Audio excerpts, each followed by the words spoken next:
بسم اللہ الرحمن الرحیم الحمد للہ وکفا وسلام علی عباده الذین اصطفى اما بعد رب اشرح لی صدری ویسر لی امری واحلل عقدۃ من لسانی یفقهوا قولی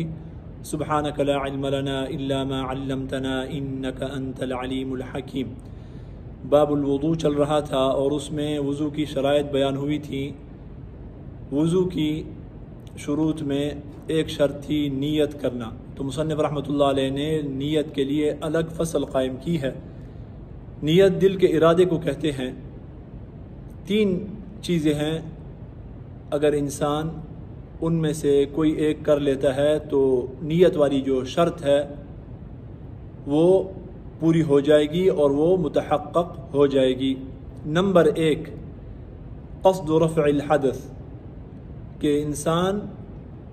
حدث رفع کرنے کی، اس کو زائل کرنے کی اور اس کو ختم کرنے کی نیت کر لے۔ کہ انسان بے وضو ہے، یہ نیت کر لے کہ میں نے باوضو ہونا ہے، لہذا میں اس جو حدث ہے مجھے لاحق ہے، اس کو میں رفع کرنا چاہتا ہوں، اور اس نیت سے وضو کرے گا تو نیت ہو جائے گی۔ نمبر 2 ایسے کسی کام کی نیت کرنا کہ جس کام کے لیے وضو کرنا واجب اور ضروری ہو، جیسے نماز ہے،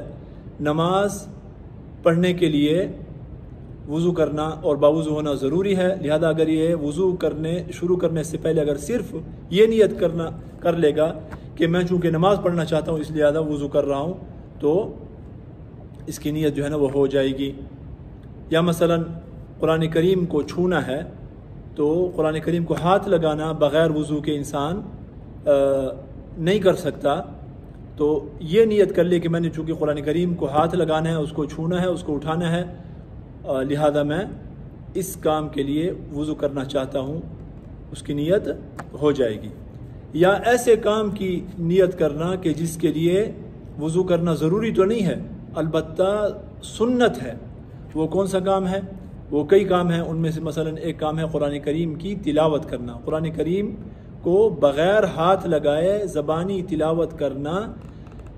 اس کے لیے وضو کرنا ضروری تو نہیں ہے البتہ وضو کرنا سنت اور مسنون ہے۔ تو یہ ایک بندہ ہے، وہ تلاوت کرنا چاہتا ہے بغیر قرآن کریم کو ہاتھ لگائے اور چھوئے، تو وہ کہتا ہے کہ یار چونکہ سنت ہے پہلے وضو کر لینا، لہذا میں وضو کرتا ہوں۔ تو اس نیت سے وضو کر لیا کہ قرآن کریم کی تلاوت کرنی ہے، تب بھی نیت کا وجود ہو جائے گا اور نیت ہو جائے گی۔ یا اللہ رب العزت کا ذکر کرنے کے لیے وضو کرنا جو ہے وہ مسنون ہے۔ اللہ رب العزت کے ادب اور جلالت شان کو سامنے رکھتے ہوئے،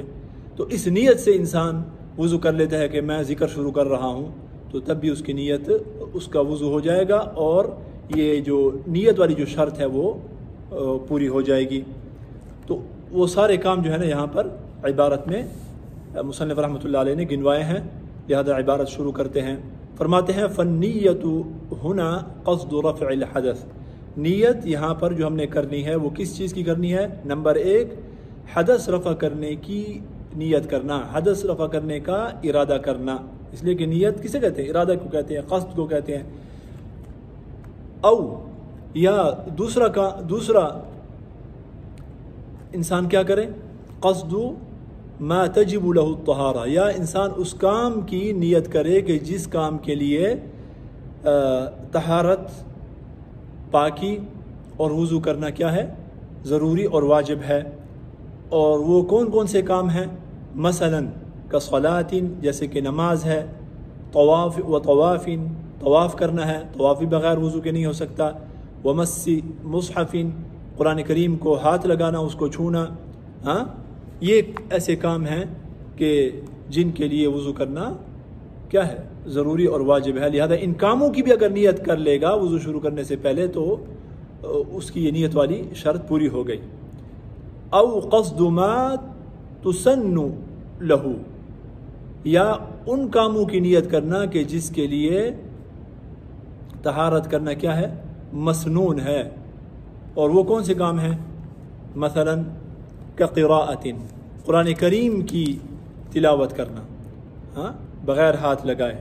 صرف تلاوت کرنا، وذکر، اللہ رب العزت کا ذکر کرنا، وَأَذَانٍ اذان دینا، تو اذان سے پہلے بھی وضو کرنا مسنون ہے، وَنَوْمٍ اور سونے سے پہلے بھی وضو کرنا مسنون ہے۔ سونے کی نیت کر رہا ہے، لہذا کہہ رہے کہ سونے سے پہلے میں وضو کر لوں، اتنی نیت کر لی، یہ نیت والی شرط جو ہے نا وہ پوری ہو گئی۔ وَرَفْعِ شَكٍ یا شک جو ہے نا وہ زائل کرنا چاہتا ہے اور رفع کرنا چاہتا ہے، کہ شک کس چیز میں، اس کو شک اس چیز میں ہے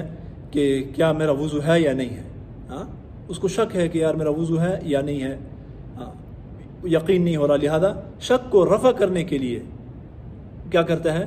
وضو کر لیتا ہے۔ تو شک کو رفع کرنے کے لیے وضو کرنا یہ مسنون ہے، یہ بھی اتنی نیت کر لے تو تب بھی کافی ہو جائے گی۔ یا رفع غضب، غصے میں ہے انسان اور اپنے غصے کو جو ہے نا ختم کرنا چاہتا ہے،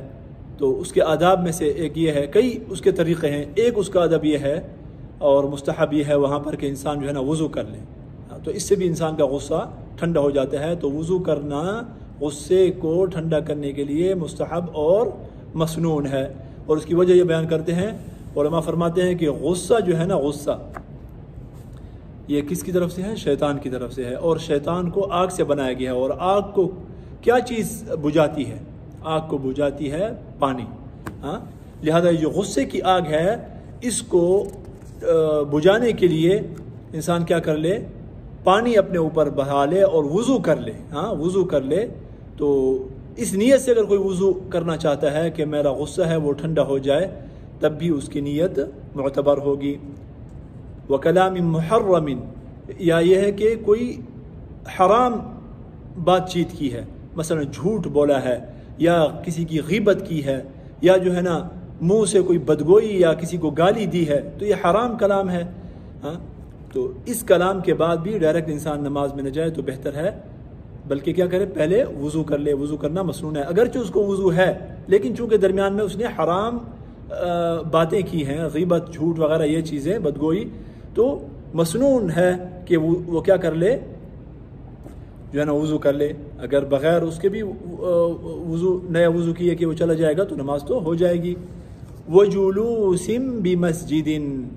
مسجد میں ویسے بیٹھنا چاہتا ہے، مسجد میں ویسے بیٹھنا چاہتا ہے، ایک تو یہ کہ نماز کے لیے جاتا ہے انسان، یا ویسے بیٹھنا چاہتا ہے صرف اس نیت سے کہ میں نے تھوڑی دیر مسجد میں بیٹھنا ہے،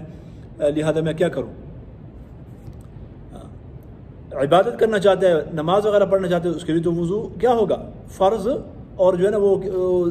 ضروری ہے، واجب ہے۔ البتہ مسجد میں صرف بیٹھنے کے لیے وضو کرنا کیا ہے، مسنون ہے، کہ میں نے تھوڑی دیر مسجد میں بیٹھنا ہے لہذا کیا کر لوں، وضو کر لوں۔ وَتَدْرِيسِ عِلْمٍ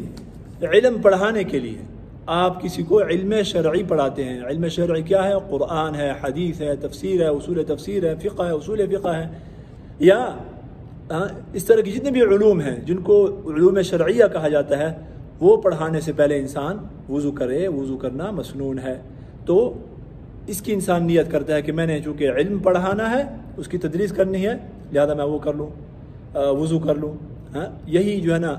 جو ہمارے اسلاف ہیں ان کا طریقہ ہے، ہمارے علماء، ہمارے اساتذہ ہمیشہ جب بھی کتاب پڑھاتے ہیں تو وضو کر کے بیٹھتے ہیں۔ حضرت امام مالک رحمۃ اللہ علیہ کے بارے میں تو آتا ہے کہ باقاعدہ جو ہے نا خوشبو لگا کر جو ہے نا وہ بیٹھتے جب اپنے حلقہ تدریس کے لیے آتے۔ وہ اکلین اور کھانے سے پہلے وضو کرنا یہ بھی مسنون ہے۔ تو یہ تمام وہ کام ہیں جن کے لیے وضو کرنا سنت ہے، اگر ان کاموں میں سے کسی بھی کام کی نیت کرے گا اور پھر یعنی وضو کرنے سے پہلے، تو اس کی یہ شرط پوری ہو جائے گی نیت والی، یہ ہوگی جی۔ اس کے بعد فرما رہے ہیں فَمَتَى نَوَى شَيْئًا مِّن ذَلِكَ ارْتَفَعَ حَدَثُهُ